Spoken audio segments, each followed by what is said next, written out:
समानुभूति, दूसरों की भावनाओं और दृष्टिकोणों को समझने की कला। साइकोलॉजी यानी मनोविज्ञान में एम्पैथी, जिसे हिंदी में समानुभूति कहा जाता है, का बहुत अधिक प्रयोग किया जाता है। एक मनोवैज्ञानिक के लिए समानुभूति एक महत्वपूर्ण गुण है, जो दूसरों की भावनाओं और दृष्टिकोणों को समझने की क्षमता है। इसमें केवल दुख महसूस करना ही नहीं, बल्कि इसमें दूसरे व्यक्ति की मानसिक स्थिति को गहराई से समझना और महसूस करना शामिल है। समानुभूति वास्तव में एक ऐसी मानसिक और भावनात्मक क्षमता है जो व्यक्ति को दूसरों की भावनाओं, दुख या दर्द, उसके अनुभवों को गहराई से समझने और खुद को दूसरे की जगह पर रखकर उसकी दुनिया को उसकी नज़र से देखना और अनुभव करना है। समानुभूति व्यक्तिगत और सामाजिक संबंधों को मजबूत बनाती है। ये विवादों को सुलझाने में और तनाव को कम करने में मदद करती है। ये दूसरों के विचारों, मतभेदों और जीवन शैली को समझने और स्वीकारने की क्षमता विकसित करती है।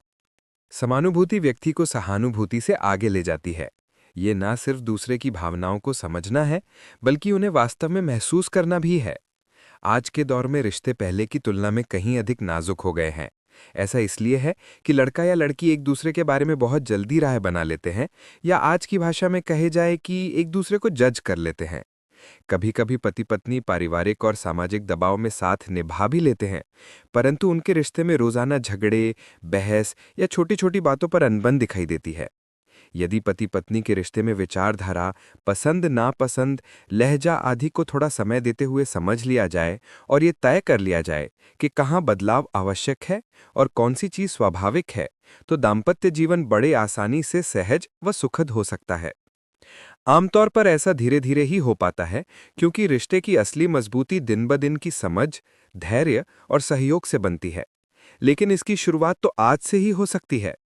मान लीजिए एक हाउसवाइफ पूरे दिन घर और बच्चों की देखभाल में व्यस्त रही और शाम को थककर अभी बैठी ही थी कि उसके पति घर में आते ही शिकायत करने लगे कि आज खाना देर से क्यों बनाया था, आज घर साफ क्यों नहीं है। तो पत्नी का मन आहत होना तय है।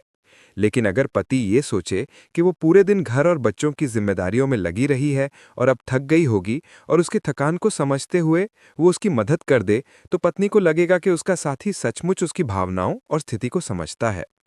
इसी तरह दफ्तर से लौटे पति या पत्नी की थकान, खीज और तनाव को समझ लिया जाए तो उसकी किसी टिप्पणी का बुरा मानने की नौबत ही नहीं आएगी। यही समानुभूति है और हर रिश्ते को गहराई और मजबूती देती है। आप जो महसूस करते हैं उसे मैं समझता हूं, ये सहानुभूति है। लेकिन आप जो महसूस करते हैं उसे मैं भी महसूस करता हूं, ये समानुभूति है। समानुभूति व्यक्तिगत और सामाजिक संबंधों को मजबूत करती है। ये सामाजिक संवेदनशीलता, नैतिकता, सहिष्णुता यानी दूसरों के विचारों, मतभेदों, मान्यता और जीवन शैलियों को स्वीकार करना और उनका सम्मान करना, भले ही वे आपसे भिन्न हों, जैसा एक महत्वपूर्ण गुण है। और ये गुण व्यक्ति को दूसरों के प्रति समझदार और सहायक बनाता है। समानुभूति के कारण व्यक्ति दूसरों की दृष्टि से देख सकता है, जिससे विवादों का समाधान आसान हो जाता है और इससे सामाजिक संरचना मजबूत होती है। हर व्यक्ति को किसी न किसी चीज में आनंद आता है, जैसे संगीत सुनना, टीवी सीरियल देखना, क्रिकेट खेलना या देखना, किताबें पढ़ना, फिल्में देखना। ऐसे में यदि एक साथी ये कहकर ताना मारे कि आप क्या बेकार की चीज देखते रहते हैं, इसमें इतना समय बर्बाद क्यों करते हो, तो रिश्ते में खटास आ सकती है।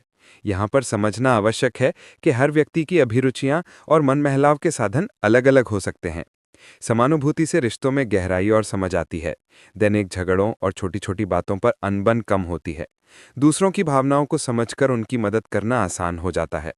समानुभूति वह गुण है जो व्यक्ति को दूसरों के प्रति समझदार, सहायक और सहानुभूतिपूर्ण बनाती है। ये न केवल रिश्तों को मजबूत करती है, बल्कि समाज की सामाजिक संरचना को भी मजबूत करती है। जब हालात मुश्किल लगें तो समानुभूति और सौम्यता चुनना ही सही रास्ता है। संदीप अनेजा,